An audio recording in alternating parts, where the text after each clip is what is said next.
Here with MTG.1. We are in the two-man queues with Abzan Aristocrats. And we are on the draw.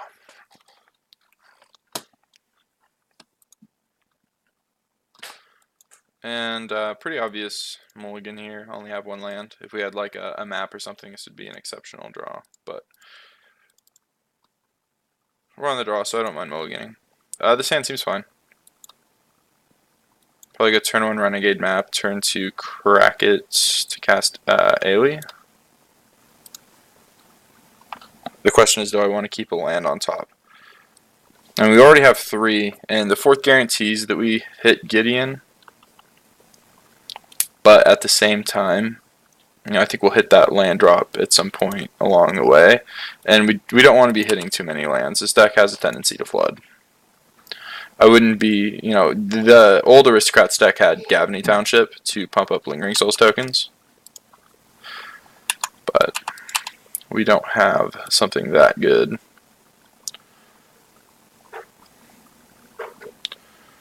Alright, so I could crack Evolving Wilds for Plains, and then next turn play Thraben Inspector Renegade map. And I think I like that more because it gives us a better chance of curving out into Gideon. Then we only have to pick up one untapped land. And then we can go, Thraben Inspector on turn 2 into turn 3 Yahenni. So that's decent.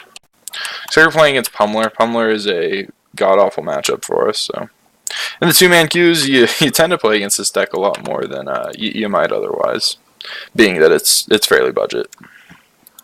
No problem. I got none against that. It's just, we want to get an accurate representation of the meta. And I don't know. Pummeler's okay. It's not a bad deck. I don't know how it ever beats a Walking Ballista.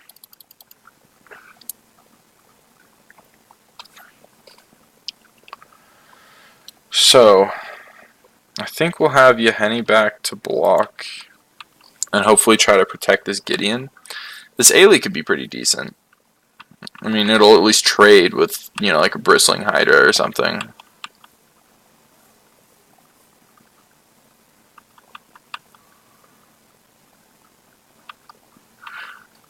I wonder if I'm supposed to play the Yahenni and just offer a trade with this Voltaic Brawler. Because I think if I can keep their board clear, we should be okay.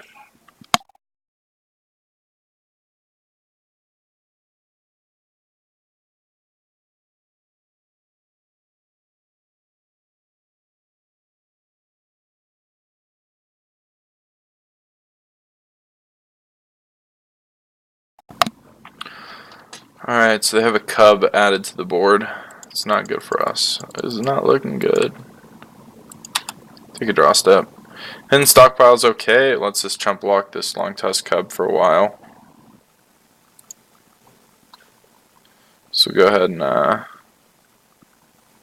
don't know if we need the forest. I'd rather have the second plains for the Gideon that we know we'll need to cast at some point, and we'll pick up the green source somewhere else.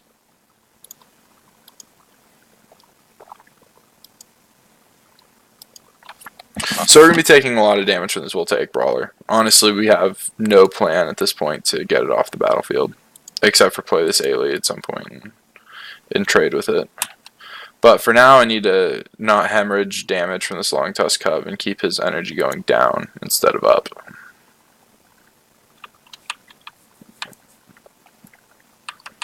Hidden Stockpile not at its finest in this matchup. Sometimes it's okay against Bristling Hydra, but they have so many ways to give their creatures trample that we definitely struggle to take care of it.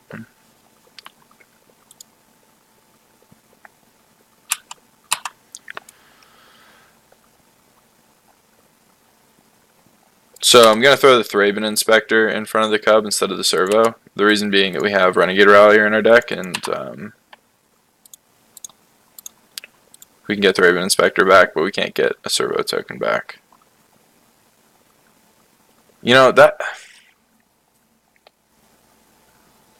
That could be so good. I'm not sure if I need a land more than it, but it would be pretty clutch to just like have my opponent pay a Bristling Hydra, attack the Servo into it, he blocks. But I'm not going to assume that my opponent's going to play bad, but maybe I do have to start assuming that things are going to go right for me to win this game. Now we're going to go bottom. Try to deploy this Ailey and get one of these creatures off the board.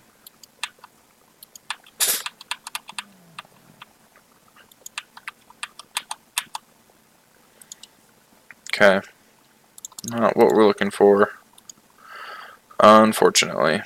Opponents just got so much energy and different resources to work with. We're never going to get all these creatures off the battlefield. And they all just get so big.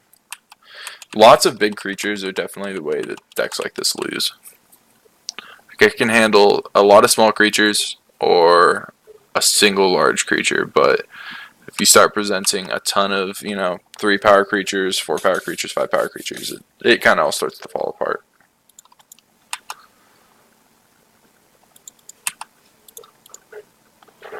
So I think there's a decent chance that we're just dead here, but we'll see.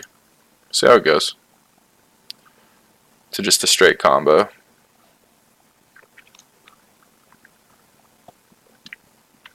Give these 2 trample. Yeah. Anything else? I'm not sure what we have in the sideboard for this matchup, but I think that's lethal. I have to imagine it is. Yep. Alright, well, Fatal Push. A little late. I think these cards are probably pretty reasonable. We'll bring in the Ballista. We have to bring in Transgress and try to hit like a Bristling Hydra or something. This matchup's rough. It's quite rough. Alright, so how do we win? I don't think we win through Zulaport Cutthroat. We win by dealing with their threats. We're not going to win with Small Ball Blister Pods.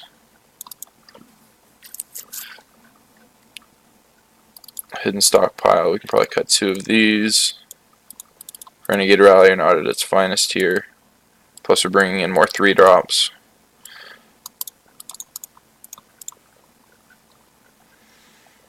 So, yeah, Ballista might not look great on paper, but it's, we're not going to lose to Electrostatic Pummeler if we have one out. Theoretically. We still could. So now we're up to 10 removal spells, some discard, planeswalkers, typical stuff that beats these kind of decks. We're still pretty soft to it, that being said. But we'll try it. On the play here, game 2. We have a Fatal Push, we have Gideon, we have Henny. These are all things that I like to see in this matchup. Start by deploying a Renegade map.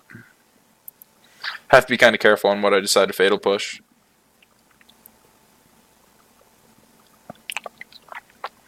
But remember that my opponent has plenty of ways to give their creatures trample, which makes our life more difficult.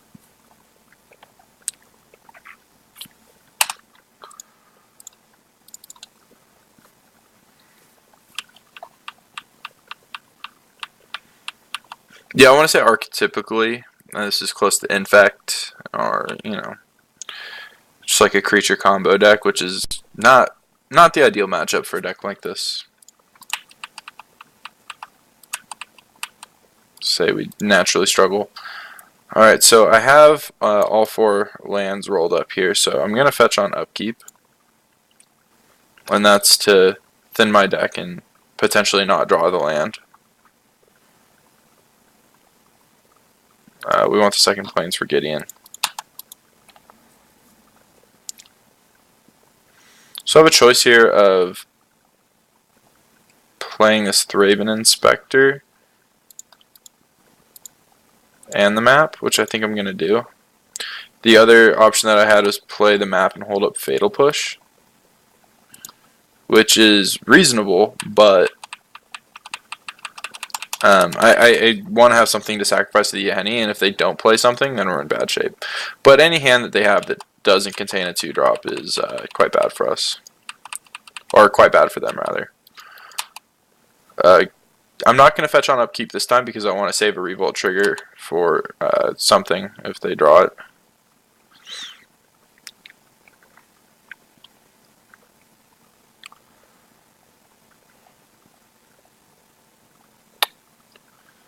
Not sure if I'm supposed to Fatal Push here or deploy Yahenni. We do need to get them dead, but this Gideon will do a pretty good job of that. So maybe we just crack Clue, play Fatal Push, call it good. Yeah, I think that's reasonable. Well, if I'm going to crack Clue anyway, I might as well do it now to get more information. Okay. So we don't have to crack Clue. We can save it for a trigger. That's kind of the reason that Fatal Push, or sorry, Renegade Map is in this deck, is that we appreciate the thinning, we want the revolt triggers, and we don't need that many lands to operate off of. So, you know, when we start getting to our 5th and 6th land drops, instead of getting a land drop, now we get a revolt trigger instead, and then the land later.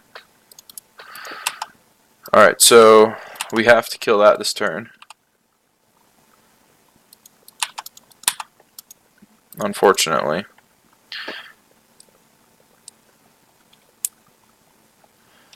If we would have played it the other way, we'd have like Fatal Push, Anguish Unmaking this turn. But it's hard to know. They could have like Blossoming Defense, and then, you know, if we didn't kill the Servant, then suddenly they have that up, which would be bad for us. So I guess we Anguish Unmaking this thing is not good. Not a fan. I would rather have Gideon, but it's way too likely that we're dead if we tap out for Gideon.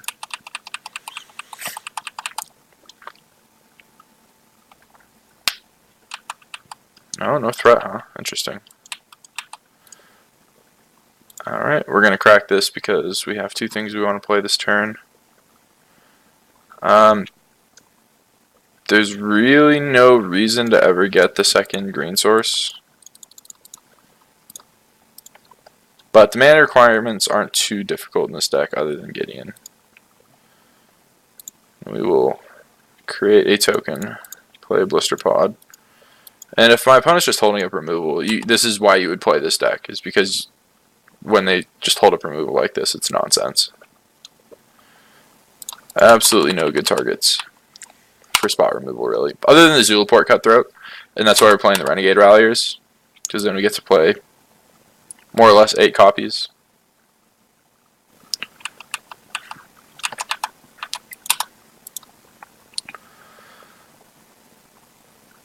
Alright. Do I want to emblem this Gideon and play the other Gideon, or just hit for 5? So that's 5, 6, 7, 8, 9. 9 again next turn. Versus 6 this turn. 8, 13 next turn. 14 next turn. Emblem seems pretty reasonable. I don't know if my opponent has negate, but they would have negated the first Gideon, so I doubt that they do. It's a little risky to not. Yeah, we're just gonna save this other Gideon. I'm gonna play the Thraben Inspector first so that I can sack it to the Yahenni if they decide that that's what they want to point a removal spell on.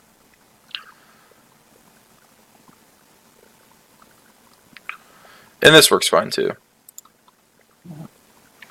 I guess it should just be 4 Gideons. I mean, you just emblem it. It's never bad. Gideon's win percentage has to be absurd. If there's one statistic I'd want to see from Wizards, is what Gideon's win percentage is. It has to just be like above 60%, which is insane. Might not sound like a lot, but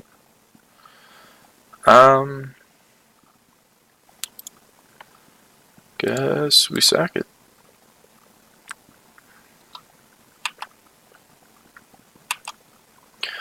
Still a 2-turn clock.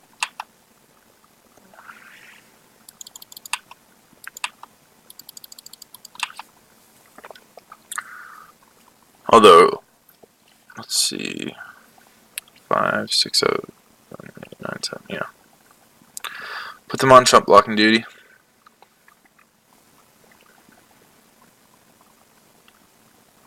Bristling Hydra. If I double emblem here, what does that do for me? Pushes 6 through, so that doesn't work. Small chance we're dead on the way back. You can put 3 counters on it, which means that you can ignore Gideon. I'm just like, not chump, but we might be looking at just double emblem here. I don't think that's crazy. Because plussing the Gideon does nothing. We get through less damage. And we're at 17. 3 energy. I mean, we're close to dead to the combo, that's for sure. But it's not like... What's my other option? Crack Clue for Transgress the Mind or something? I don't think that's a real line. But I do like the double emblem. Okay, he's just going to scoop it up. I thought about it for too long, he got bored. But that's how it is with this deck. You got to sit here and think about every possible percentage point. Abzan Aristocrats, or Junk Aristocrats, they called it back in the day, was on paper and in theory a very, very weak deck. And people who played it with very little experience did horribly with it. I did. I took it to a PTQ and just got smashed because I was not very good. And that's because you get your percentage points. It's similar to Affinity. You know, you can win 40% of your games, 45% of your games just by its Affinity, and it's good. But the last 10, 15% you get on your win percentage is going to be, you know, lots of practice and playing perfectly. So I don't know if we want to change anything on the draw. I think our deck's in a much better place now. We really want to see it transgress the mind. But it should be good.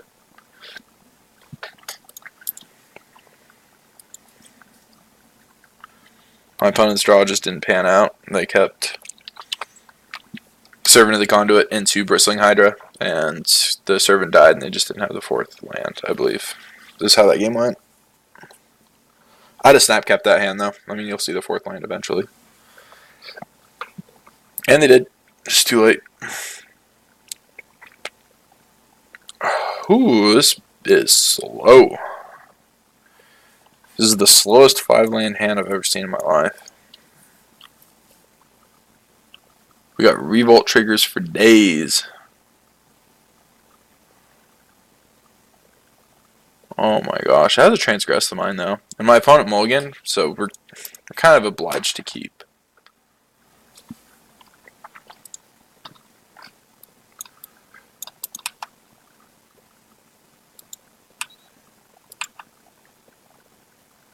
I hope they kept the land.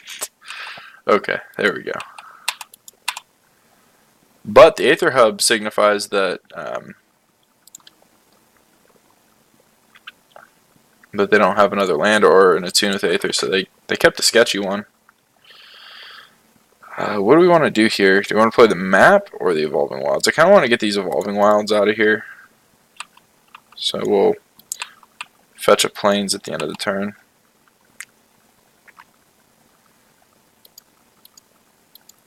I'm not sure what the benefit of playing Evolving Wilds over Renegade map is. I think there's probably an argument for both. I haven't really thought it out too much.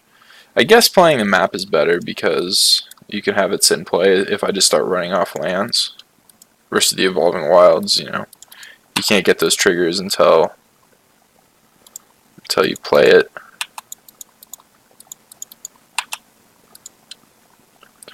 Alright, so Aether Hub into Game Trail, those are the only 2 lands. I could play double Renegade map this turn, assuming that they don't hit another land. But if they do hit another land and they just play a Pummeler, I'm dead, so we'll transgress.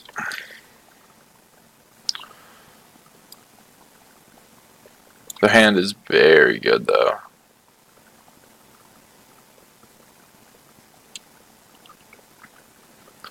Invigorated Rampage.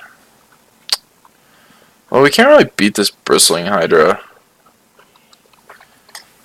Like, going long, the Bristling Hydra is a huge problem.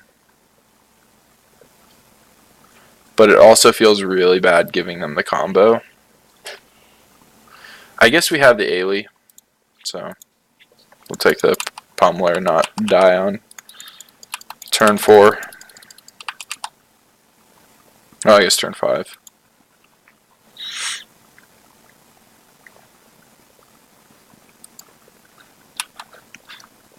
Oh, they must have drawn a land. Yeah, that makes sense. They could have just played the Attune first and gotten a forest, assuming they were getting a forest anyway. Yeah. What that would do is hide their draw step from me. Now I know that they drew a basic forest and not something else.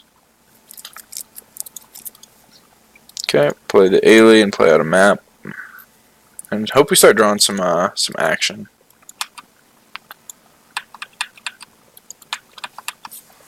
I'm not sure if I'm supposed to trade at this cub. This is a reason to not reveal if they have the 4th land, is now that I know they can cast Bristling Hydra. I still gotta do this. Still got to. It doesn't feel good though. Our best draw would be Renegade Rallier to get back to Ailey.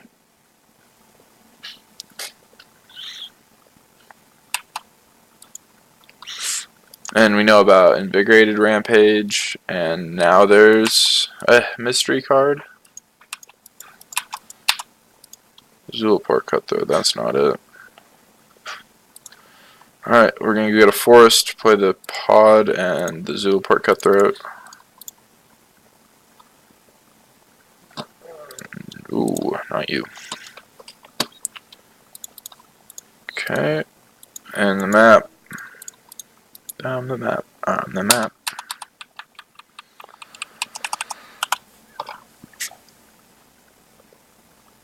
I'm gonna chump with the blister pod. Pads our life till a little bit, and we get 2 chumps out of it. So blister pod, very good at chumping. Gives us mana. We won't need it, but we have it.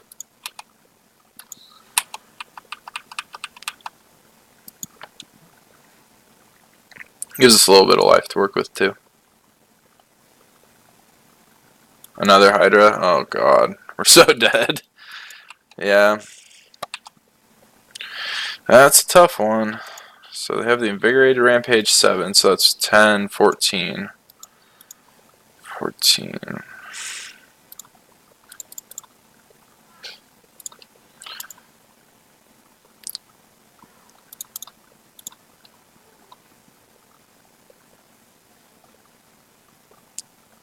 Because planes is fine.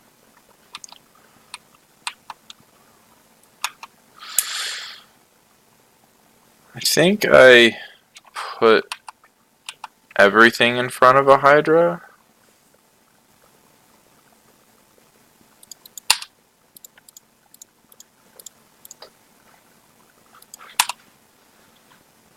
And they'd have to spend 2 energy to get it out of range. Because the Invigorated Rampage doesn't increase toughness at all. So they might, okay, they won't pass priority to me. But it does make them use their energy all on 1 to save it. And I lose 2 creatures, but I get to keep the Yahenni around. So I think this is right. Because now if I draw like Fatal Push, or like Thraben Inspector and a Fatal Push or something like that, suddenly I have, different outs. I can kill the Bristling Hydra. I'm thinking about whether or not I'm supposed to fetch on upkeep. The game's not going to go on for very many more turns, and I kind of want to improve my draw steps, especially because I have the Evolving Wilds to trigger Revolt. So we're going to go ahead and do that.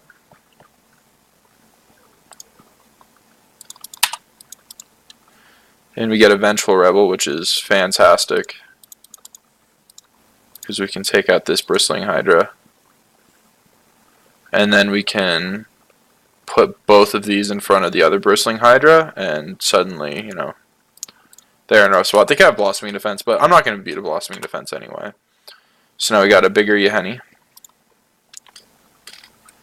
We're going to keep this Evolving Wild in hand.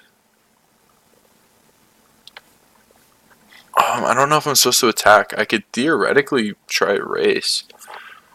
But with that Invigorated Rampage, I don't think that I'm going to be able to. I don't think my opponent has any other threats.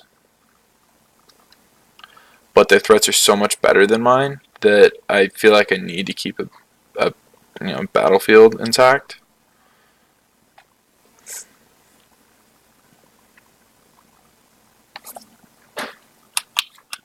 Thinking about whether or not to offer a trade, like a double block. It gets blown out a lot of ways, but it might be my only option.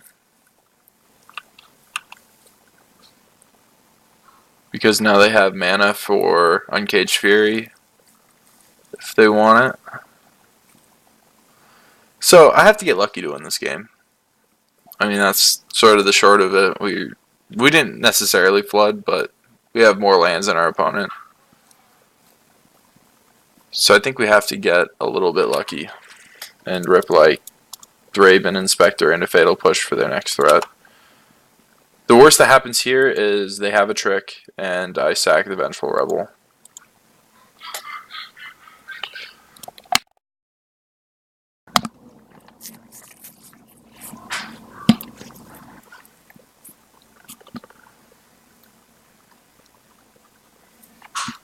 Okay, and they do.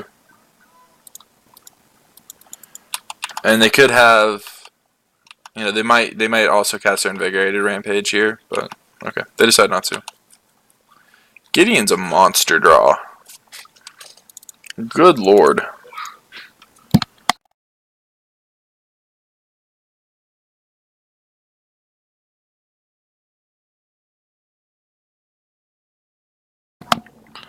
So now we can, threaten to block again. Same as last time. We're going to mask our last card. We won't need many more lands, so it's more useful in our hand as a bluff.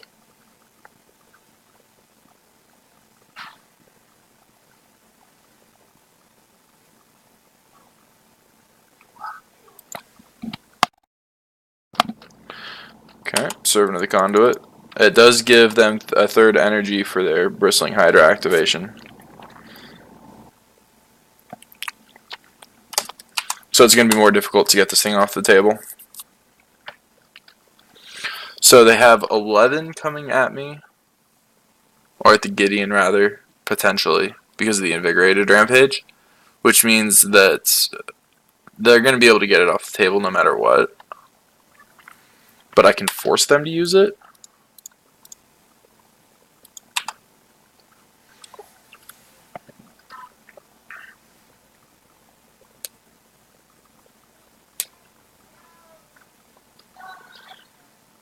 So then I only have to beat one card.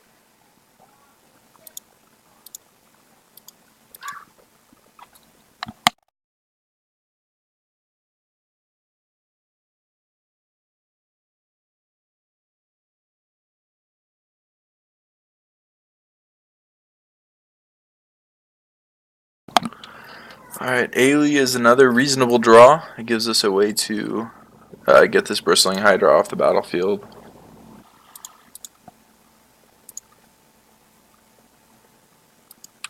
I think at this point it's pretty clear that I have land in hand. Because what else would it be that I didn't cast? I suppose my opponent doesn't know very much about my deck, so there's that at least. I think my opponent has to stop attacking with the Bristling Hydra, which is perfect. Thraben Inspector. Man, we've just been ripping fire off the top. Yeah. Crack that clue. Draw a map. Man, what if that was a Renegade Rallier? How good would that be? But it's not. It's a map. It's a map.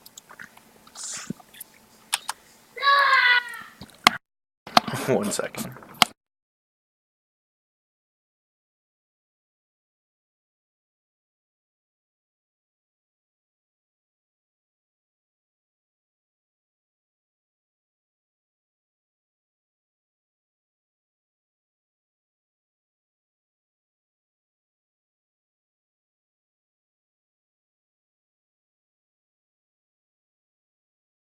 Sorry about that.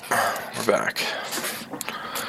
We're not attacking yet. We're definitely not in that territory. But every draw step that we give our opponent is progressively worse for us. I think we only have one basic in our deck to fetch at this point. Yeah. Oh no, we have another swamp to go get.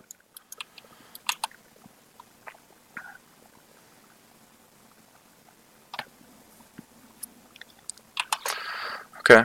Attack with that. Gonna block with the Yahenni and sack the Thraben Inspector.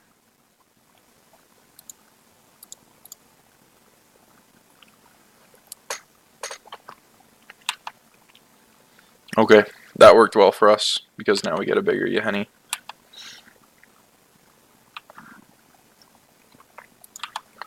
Upkeep again, we're gonna fetch. We really need to thin and draw well.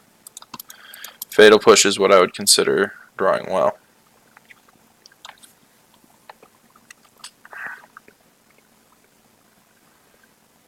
I can't Fatal Push anything though. I mean, I could hit the Servant, but that doesn't do me any good, so we'll just pass. Pretend like we drew a second land.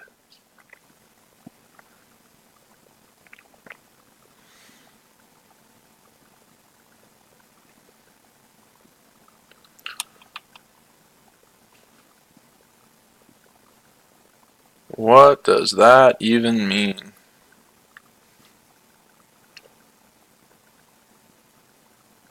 I have no idea what that means. So my opponent's just trying to clear out the Ailey, I think. And so they'll probably waste a pump spell here on the to what is this attack? Oh wait, no. We're not trying to sacrifice anything. Okay, go to blocks. Put the Yahenni in front. I think that's what my opponent wants me to do.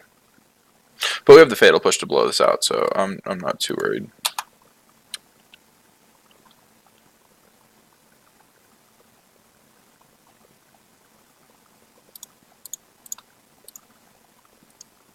And they'd have to have another Blossoming Defense. So this is fine. Now we have a bigger Yahenni. Can't attack yet, but we're close. Gideon. Continue our tradition of drawing fire. My opponent's got to be frustrated at this. I mean, to be fair, we open on a lot of lands, but ever since, we've been doing it. Yeah. We'll just get an overwhelming Gideon board and make this easy mode. Is the current plan.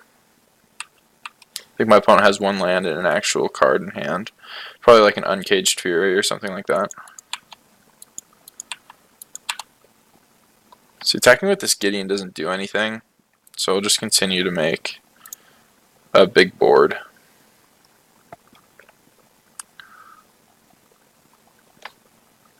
We'll play out our planes. That's the last basic in our deck.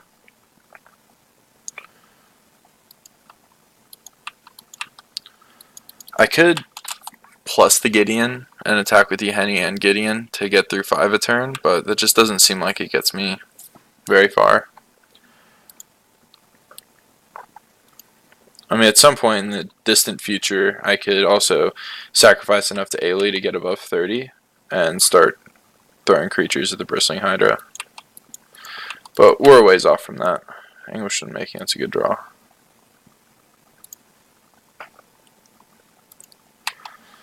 This pattern heavily favors us, but we have to keep in mind our opponent can do an insane amount of damage in a single turn.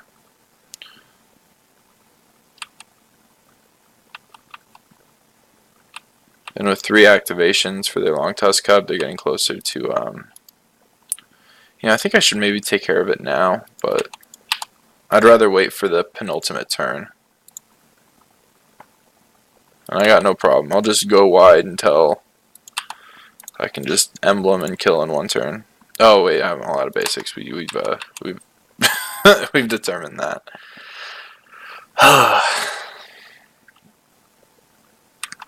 Okay, it's a good draw.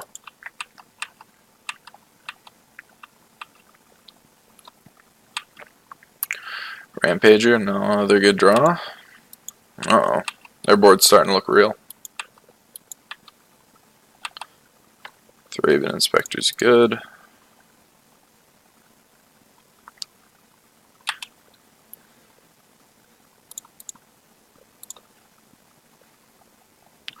Thraben Inspector's good. Oh man, the Thraben Inspector into Thraben Inspector. Ain't that a trip. So we're not gonna crack this clue yet, we'll do it end of turn. We want to be able to keep Anguish on making up.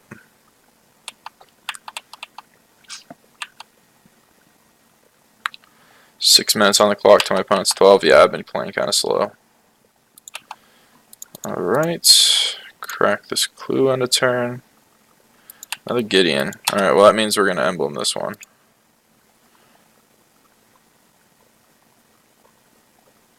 Right, yeah.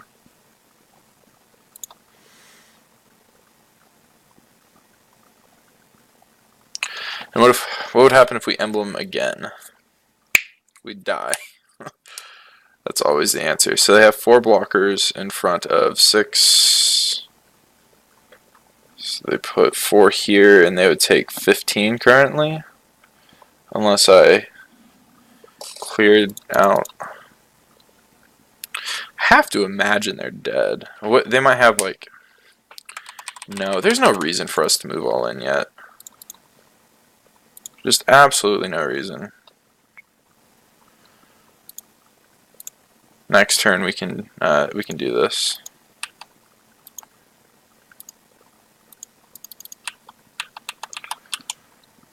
I know this looks conservative, but if they have like 2 Harness Lightnings, then we just lose the game on the spot. Pummeler, huh? Alright. Well, we're gonna kill that end of turn.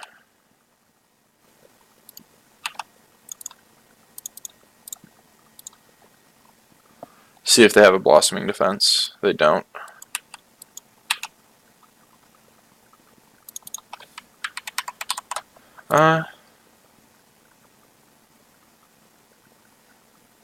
So if I clear something out and they have a removal spell,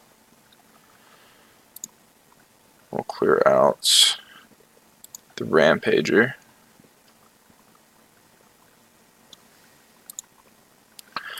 And we plus Gideon, and they block here, here, and here. They'd take 2, 4, plus 15, plus 5.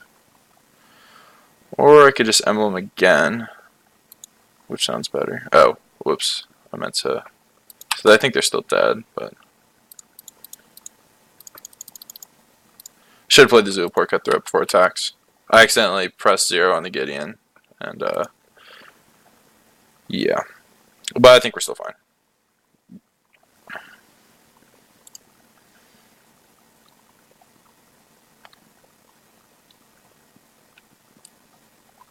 Oh, they might have Commencement? Could have been holding Fog. That would be brutal. Okay, we got it. Sorry for the delay there. That took forever, but just wanted to be careful. No reason not to. Cool. That was a pretty bad matchup for us, but we were fortunate. We drew really well. I'm not going to say that we didn't get lucky, but we definitely got lucky, and you kind of have to in your bad matchups. We got a big board. That's kind of what this deck wants to do, is just get a very, very wide board. And we were able to do that. A lot of decks are skimping on Radiant Flames, those kind of effects, so going wide is definitely a good option in the format right now.